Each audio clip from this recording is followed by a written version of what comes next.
नमस्कार, जन टीवी देख रहे हैं आप। मैं श्वेता शर्मा आपके साथ। खबरों की शुरुआत से पहले एक नजर डालेंगे अभी की हेडलाइंस पर।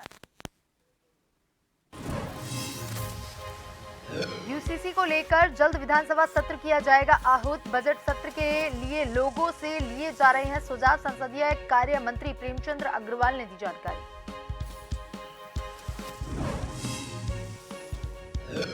सर्द फिजाओं में घुल रही पहाड़ी व्यंजनों की महक। मसूरी में 4 दिवसीय फूड फेस्टिवल का आगाज। कैबिनेट मंत्री सुबोध उनियाल और गणेश जोशी ने की शिरकत।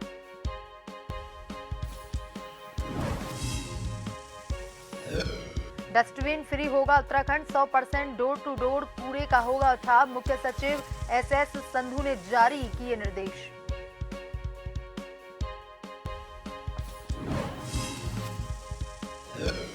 ड्रग इंस्पेक्टरों की कमी से जूझ रहा उत्तराखंड। लोक सेवा आयोग को 19 पदों की भेजी लिस्ट, लेकिन अभी और करना होगा इंतजार।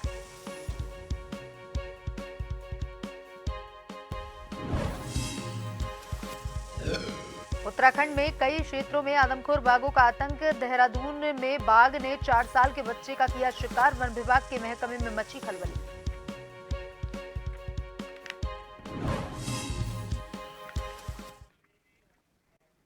देहरादून से खबर है, जहां दिल्ली में JN1 का केस मिलने से अब उत्तराखंड में भी अलर्ट जारी कर दिया गया है। दिल्ली में कोरोना के JN1 वेरिएंट का पहला मरीज मिल चुका है। उत्तराखंड में भी स्वास्थ्य विभाग अलर्ट मोड पर आ गया है। हालांकि अभी तक राज्य में इसका कोई भी केस सामने नहीं आया है।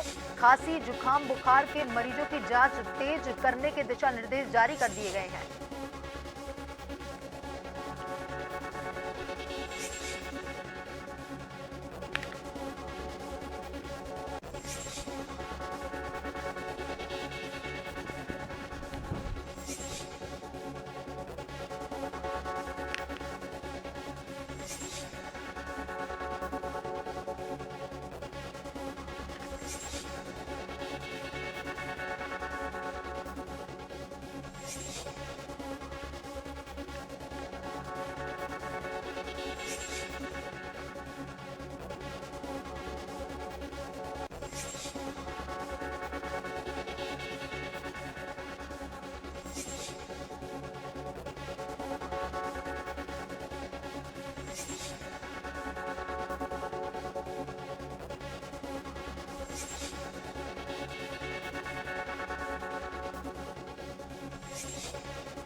और इसी खबर पर ज्यादा जानकारी के साथ हमारे संवाददाता हिमांशु बरमोला हमारे फोन लाइन पर जुड़ चुके हैं। हिमांशु, देखिए, पूरे देश भर में एक बार फिर से कोरोना को लेकर दहशत देखी गई है। फिर से नया वेरिएंट कोरोना का मिला है। इसी को लेकर के उत्तराखंड में क्या कुछ तैयारियां की जा रही हैं? निश्चित रूप से श्वेता, आपको बताना चाहता हूं कि जिस तरीके से दिल्ली में कोविड का एक मरीज मिला है, उसके बाद से उत्तराखंड स्वास्थ्य जो महकमा है वो अलर्ट मोड पर है, क्योंकि देखा जाए तो इस वक्त नया साल आने वाला है और उत्तराखंड में सैलानियों की संख्या में इजाफा तय है कि पर्यटक जो है नए साल पर उत्तराखंड आते हैं। और इस तरीके से देखा जाए तो स्वास्थ्य महकमा पहले से ही अलर्ट मोड पर है, क्योंकि कल की बात की जाए तो कल भी दून में, देहरादून की बात कर ली जाए तो तकरीबन 16 संदिग्ध व्यक्ति यहाँ पर मिले थे। हालांकि सबकी रिपोर्ट नेगेटिव आई है। तो कहीं ना कहीं स्वास्थ्य महकमा पहले से अलर्ट पे है और स्वास्थ्य सचिव ने सभी जिलाधिकारियों को भी निर्देश दिए। इसके साथ ही साथ जितने भी CMO हैं उनको भी उन्होंने दिशा निर्देश दिए कि किसी भी आपात स्थिति में निपटने के लिए जो भी परिस्थितियां पहले से कोविड के दौरान में थी उन्हें सुचारू की जाए, चाहे वो ऑक्सीजन प्लांट हो, चाहे वो ICU की बात कर ली जाए, या जो भी स्वास्थ्य केंद्र है वहां पर जो तैयारियां हैं वो चाक चौबंद करने के लिए कहा है और स्वास्थ्य महकमा लगातार अलर्ट मोड पर है। स्वास्थ्य सचिव ने खुद इसको लेकर वर्चुअली मीटिंग भी ली है सीएमओस की और कहीं ना कहीं अब जिस तरीके से एक बार के कोविड का ये नए वेरिएंट ने जिस तरीके से सामने आया है तो उत्तराखंड में जो सैलानी की संख्या में इजाफा हो रहा है तो इसको लेकर कहीं ना कहीं अंदेशा है कि ऐसे में दिल्ली से देहरादून आने वाले यात्रियों में या जो भी पर्यटक हैं उनमें ये केस बढ़ने की संभावना है, क्योंकि दिल्ली और देहरादून में तकरीबन अगर बात कर ली जाए तो रोजाना लाखों लोग जो है ट्रेवल करते हैं। तो ऐसे में देहरादून में इस नए वेरिएंट के आने की दस्तक ज्यादा है। हालांकि स्वास्थ्य विभाग पूरे अलर्ट मोड पर है। हिमांशु, देखिए कोरोना का जो नया वेरिएंट JN1 नाम से आया है उसके अब की बार क्या कुछ लक्षण सामने आ रहे हैं, क्या कुछ लक्षण हैं? निश्चित रूप से अगर उत्तराखंड के लिहाज से बात कर दी जाए जो गाइडलाइन जारी कर दी गई है उत्तराखंड में DN1 के लिए, तो उसमें सीधे तौर पर यह कहा है कि बुखार के लक्षण या खांसी के लक्षण हो या जुकाम के हो तो सभी डॉक्टरों को सचेत रहने के लिए कहा गया है और साथ ही साथ ये भी कहा गया है कि इनको प्राथमिकता पर रखें, कोई कोताही ना बरती जाए इसको लेकर। किसी में अगर बुखार के लक्षण आते हैं, किसी में अगर जुकाम के लक्षण आते हैं या फिर खांसी के लक्षण आते हैं तो स्वास्थ्य सचिव ने साफ तौर पर इसको लेकर कहा है कि इसको प्राथमिकता दी जाए और तुरंत RT-PCR टेस्ट किया जाए। जी हिमांशु, देखिए JN1 जो नया वेरिएंट आया है इसको लेकर किस एज ग्रुप में ज्यादा लक्षण देखने को मिलेंगे, क्योंकि पहले जो वेरिएंट आए थे उसमें जिन लोगों को बीमारी ज्यादा है या बुजुर्ग, बच्चे, इनको लेकर अलर्ट ज्यादा किया गया था। निश्चित रूप से जो जिस तरीके से आपने बताया है कि पिछले जो कोविड का वेरिएंट आया था उसमें बीमारियों की जो बीमार व्यक्ति थे उन पर ज्यादा ये चीजें अटैक की। हालांकि अभी भी ये नहीं कहा जा सकता, क्योंकि जो ये नया वेरिएंट है वेरिएंट हर पल जब भी नया वेरिएंट आता है तो कुछ न कुछ उसमें यूनिक होता है। उसको जांच के बाद ही पता चलता है कि उसमें क्या कुछ नया आया है। हालांकि जिस तरीके से पिछली बार भी देखा गया था कि कोविड के समय में पूरा स्वास्थ्य महकमा पूरे देश में अलर्ट मोड पर था, सेम स्थिति इस वक्त भी है कि नए वेरिएंट तो आ चुका है। अब इसकी जांच के बाद पता चलेगा कि इसमें नया लक्षण क्या है। हालांकि पूरे देश में स्वास्थ्य विभाग अलर्ट मोड पर है इस वक्त। जी हिमांशु, तमाम जानकारी के लिए धन्यवाद। यूसीसी को लेकर जल्द ही विधानसभा सत्र आहूत किया जाएगा, इसकी जानकारी संसदीय एवं कार्य मंत्री प्रेमचंद अग्रवाल ने दी है। उन्होंने कहा कि आगामी बजट सत्र के लिए लोगों के सुझाव लिए जा रहे हैं। 10 जनवरी तक सभी अपने सुझाव व्हाट्सएप और मेल के जरिए दे सकते हैं। कहा कि पिछले बजट सत्र में लोगों के द्वारा सुझाव लिए गए थे जिन्हें बजट में संकलित किया गया है। इस बार की सुझाव बजट में संकलित किए जाएंगे और प्रदेश की जनता के अनुरूप बजट सत्र पेश किया जाएगा।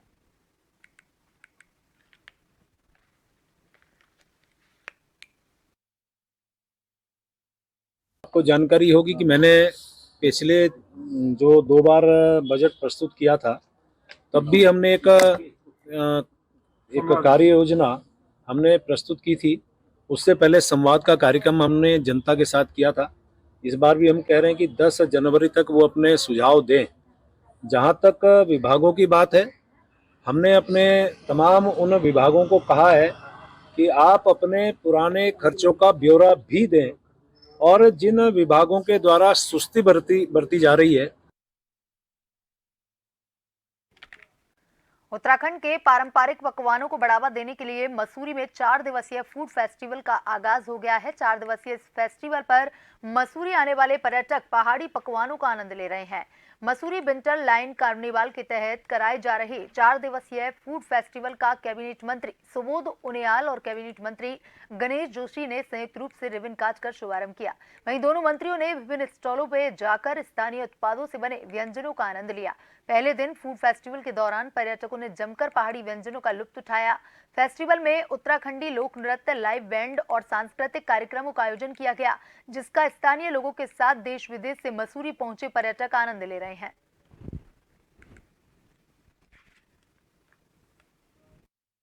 विंटर टूरिज्म के प्रति लोगों का आकर्षण बढ़ा है और क्रिसमस और नए साल को मनाने के लिए जिससे पूरा देश विदेश के लोग उत्साहित रहते हैं, उसको देखते हुए मसूरी में आप देख रहे होंगे पिछले कई सालों से विंटर टूरिज्म आगे बढ़ा है। और विंटर टूरिज्म में इस तरह के जो महोत्सव है ये अंदर से आपके गर्मी में ले आते हैं, जिससे जो प्रदर्शन होते हैं तो ये निसंदेह ये मसूरी में टूरिज्म एक्टिविटीज को बढ़ावा देगा। पहचान सांस्कृतिक विरासत से होती है और अपनी संस्कृति को जिंदा रखने का काम ये विंटर कार्निवल के माध्यम से कर रही है। मुझे याद है जब 13 में आपदा आई और पूरी 8 महीने रहा था तो उस दिन इसकी शुरुआत हुई थी, आज 10 साल हो गए। प्रदेश भर में औषधि नियंत्रण विभाग में चल रही ड्रग्स इंस्पेक्टर की कमी को दूर करने के लिए विभाग ने लोक सेवा आयोग को 19 पदों की लिस्ट भेजी है, जिसका इंतजार अभी बाकी है। जानकारी देते हुए औषधि नियंत्रक ताजवर सिंह जग्गी ने कहा कि प्रदेश भर में ड्रग इंस्पेक्टरों की भारी कमी चल रही है, जिसके चलते कई जिले समय पर कवर नहीं हो पा रहे हैं। हालांकि लोक सेवा आयोग को अभी 19 पद भेजे गए हैं। प्रक्रिया पूर्ण होने के बाद ही प्रदेश भर में चल रही ड्रग्स इंस्पेक्टरों की कमी को पूरा किया जा सकेगा।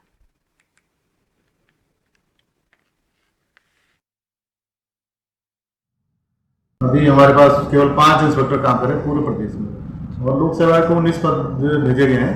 तो जैसे ही आता है तो हम उसमें थोड़ा सुदृढ़ हो जाएंगे। फिर हमारे पास अभी क्या है कि इंस्पेक्टर के पास पूरे डिस्ट्रिक्ट है, 3-3, 4-4 डिस्ट्रिक्ट ओवरलोडेड है, तो हर डिस्ट्रिक्ट को जाना पड़ता है, वोट केसेज और इस तरह में। तो उसकी मॉनिटरिंग करता रहता है रेगुलर बेसिस पे, ऐसा नहीं कि उनको नहीं सूचित होता है। हो सकता है कि हम इसको ज़्यादा सही ढंग से प्रोड्यूस नहीं कर पाते हैं, थोड़ा। देहरादून को डस्टबिन फ्री और 100% डोर टू डोर कूड़ा उठान को लेकर मुख्य सचिव एसएस संधू ने निर्देश जारी किए हैं, जिसमें नगर निगम देहरादून में भी इसको लेकर तैयारियां शुरू हो गई हैं और इसका एक्शन प्लान भी तैयार किया जा रहा है। साथ ही नगर आयुक्त देहरादून गौरव कुमार ने इसको लेकर कहा कि शहर में वर्तमान में 80 ऐसे स्थान हैं जहां पर डस्टबिन है, उसको हटाए जाने की शुरुआत की जानी है और इसके विकल्प को लेकर 100% डोर टू डोर कूड़ा उठान किया जाएगा।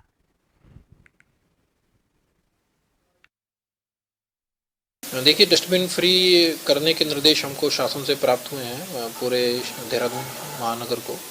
इसके क्रम में हमने आइडेंटिफाई किए हैं कितनी लोकेशंस पर हमारे डस्टबिन अभी प्रयोग किए जा रहे हैं, सार्वजनिक डस्टबिन। तो करीब 80 लोकेशंस वो आइडेंटिफाई हुई हैं। उसका हमने एक प्लान तैयार किया है। तो हमने प्लान ये तैयार किया कि जनवरी एंड तक हम उसको पूरी तरीके से हटा देंगे सड़कों से। और अभी इसमें से कार्रवाई कुछ प्रारंभ हो गई है। 4 या 5 डस्टबिन हमने पिछले 2-3 दिन में हमने हटा दिए हैं और उन स्थानों पर हम ये इंश्योर कर रहे हैं अभी कि बिहेवियर चेंज एस्पेक्ट के द्वारा या इंसेंटिवाइज करने के द्वारा लोगों के द्वारा वहाँ पर कूड़ा ना फेंका। नगर निगम की भूमि पर पिछले कई सालों से भूमाफिया अतिक्रमण किए हुए हैं। शहर से लेकर ग्रामीण क्षेत्रों तक बड़े पैमाने पर अतिक्रमण और अवैध निर्माण किए जा रहे हैं। ऐसे में अब नगर निगम ने 100 वार्डों में कब्जे और खाली पड़ी जमीन पर एक योजना बनाते हुए कार्रवाई शुरू कर दी है, जिसके तहत नगर निगम ने खाली पड़ी भूमि के चारों ओर चारदीवारी बनाने का निर्णय लिया है। इसके लिए सभी 100 वार्डों में सरकारी भूमि का सीमांकन किया जा रहा है। नगर आयुक्त ने बताया कि नगर निगम क्षेत्र की संपूर्ण भूमि का सीमांकन कर चारदीवारी निर्माण का एस्टीमेट बनाने के निर्देश दिए गए हैं। देखिए, इसमें सबसे सर्वप्रथम हमारे द्वारा ये कार्रवाई की जा रही है। इसमें प्रशासक महोदया जो डीएम मैडम है उनके द्वारा भी आदेशित किया गया है कि जो भी हमारे नगर क्षेत्र में गांव सम्मिलित हुए हैं उन सभी गांव का एक एक करके हम रेवेन्यू रिकॉर्ड निकाल रहे हैं। उसमें जो भी लैंड नगर निगम के नाम पर दर्ज हैं उन सभी को मौके पर आइडेंटिफाई कर रहे हैं और उनकी तारबाड़ हम प्रारंभ कर देंगे। इसी तरीके से हम सभी क्षेत्र में सभी जो नए गांव जुड़े हैं और जो हमारा पुराना शहर है उसमें एक एक करके सभी लैंड्स को हम अपने नगर निगम कब्जे में लेंगे। प्रहार के अंतर्गत कोतवाली सितारगंज पुलिस द्वारा ज्वेलर्स की दुकान तोड़कर चोरी करने वाले 2 अभियुक्तों को गिरफ्तार कर चोरी का माल बरामद कर लिया गया है। एसपी क्राइम मनोज कत्याल ने चोरी का खुलासा करते हुए मीडिया को बताया कि सितारगंज सिडकुल रोड स्थित एक ज्वेलर्स की दुकान में कुछ चोरों ने हाथ साफ किया था। मामले की गंभीरता को देखते हुए मुलजिमों की तलाश के लिए पुलिस टीम गठित की गई। उसके बाद वाहनों के साथ 2 लोगों को गिरफ्तार कर लिया गया है। गिरफ्तार आरोपियों को न्यायालय में पेश कर पुलिस आगे की कार्रवाई कर रही है।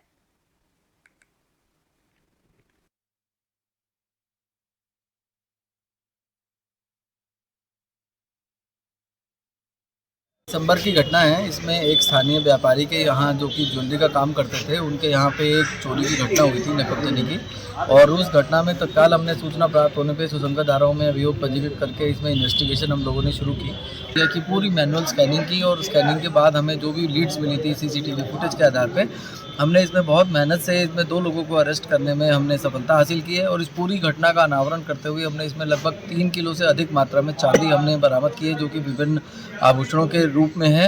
17 तारीख की रात को मेरे संग चोरी की घटना घटी मेरी दुकान में। सब माल समेट के ले गए, कुछ भी नहीं छोड़ा। उसके बाद में मेरे बाहर सीसीटीवी कैमरा लगा हुआ, उसकी बदौलत चोर पकड़ने में आए। मैं पुलिस का बहुत बहुत धन्यवाद करता हूँ। बहुत बहुत मेहरबानी भाइयों की मेरी कि मुझे एक गरीब आदमी को बर्बाद होने से बचा लिया, वरना बेघर हो जाता है गरीब आदमी। इन दिनों उत्तराखंड के कई क्षेत्रों में आदमखोर बाघ घूम रहे हैं, जो कि स्थानीय निवासियों के लिए क्षोभ का कारण बने हुए हैं। राजधानी देहरादून की अगर बात करें तो बाघ ने एक 4 वर्षीय बच्चे को अपना निशाना बनाया है, जिसके बाद वन विभाग के महकमे में खलबली मच गई है। प्रमुख वन संरक्षक के अनुसार यदि किसी क्षेत्र में कोई आदमखोर बाघ घूम रहा है तो स्थानीय निवासियों को सचेत और जागरूक रहने की आवश्यकता है।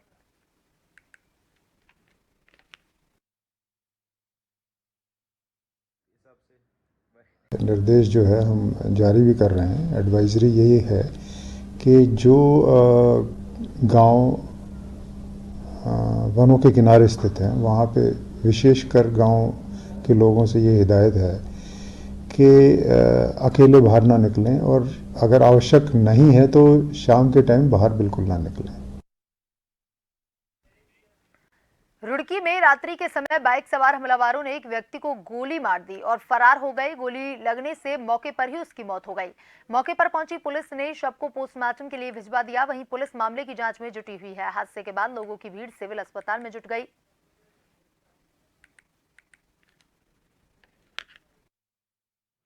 क्षेत्र में पनियाला रोड पर ये जगपाल पुत्र जोगिंदर पुत्र जगपाल अपने घर में थे, अपने ऑफिस में बैठे थे। इस बीच 3 अज्ञात युवक दीवार फांद के आए और उन्होंने ताबड़तोड़ उन पर गोलियां चलाई, जिस पर हॉस्पिटल ले जाते हुए उनकी मृत्यु हो गई है। और इस पर अभी हम लोग मौके पर ही आए हैं।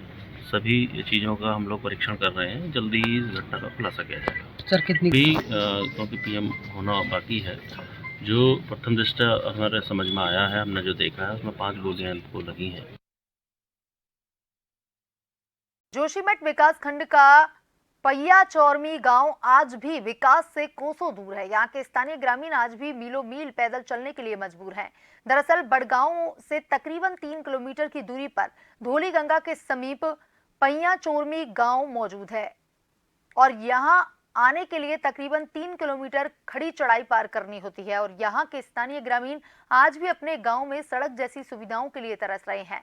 गांव में कोई अचानक बीमार हो जाता है तो स्थानीय ग्रामीण अपने बीमार व्यक्ति को सहारे से बड़गांव तक पहुंचाते हैं, जबकि इस गांव तक जाने के लिए सड़क जैसी सुविधाओं का सर्वे कार्य कई बार हो चुका, लेकिन सिर्फ और सिर्फ फाइलों तक ही सिमट कर रह जाता है, जिसको लेकर स्थानीय ग्रामीण परेशान हैं।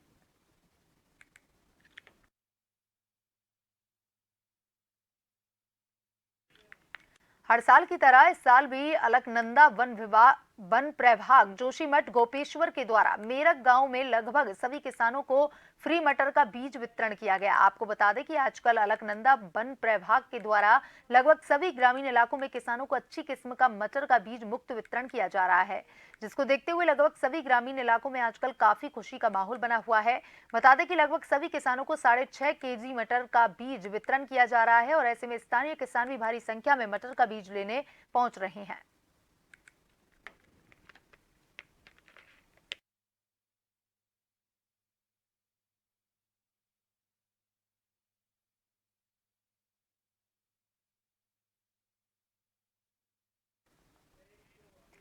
मसूरी में 27 से 30 दिसंबर तक होने वाले मसूरी विंटर लाइन कार्निवाल का आगाज हो गया है। बुधवार को लंढोर स्थित सर्वे मैदान में परेड को मशहूर फिल्म निर्माता निर्देशक विशाल भारद्वाज ने हरी झंडी दिखाकर रवाना किया।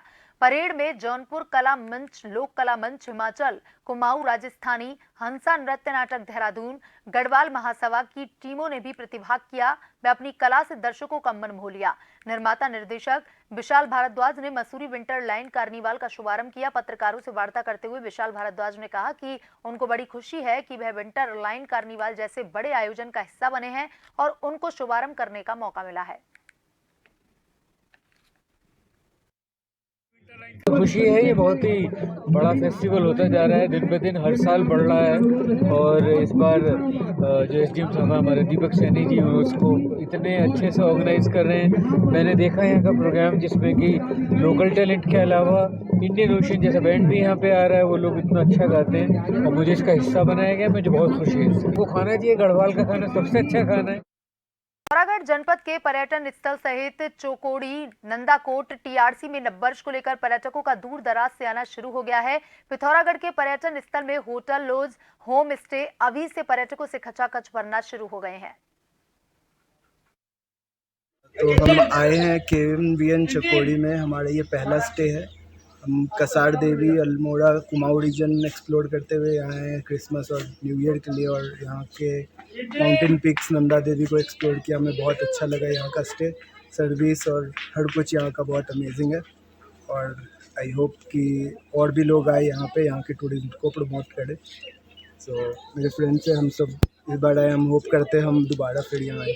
डिसाइड करना चाह रहे थे न्यू ईयर के लिए हम लोग किस जगह को पिक कर सकते हैं, और मेरे को नहीं लगता है कि इससे अच्छी कोई पॉसिबल प्रॉपर्टी थी जहाँ पे हम लोग अपना न्यू ईयर सेलिब्रेट कर सकते थे। मतलब 2 साल पहले उत्तराखंड के लक्सर में कड़ाके की सर्दी ने दस्तक दी। चारों ओर घना कोहरा छा गया है। स्कूली बच्चों को कड़ाके की सर्दी और घने कोहरे का सामना करना पड़ रहा है। वाहनों की रफ्तार धीमी हो गई है और हेडलाइटों का सहारा लेना पड़ रहा है। घरों में कैद होने पर लोग मजबूर हैं। जगह जगह अलाव का सहारा लिया जा रहा है।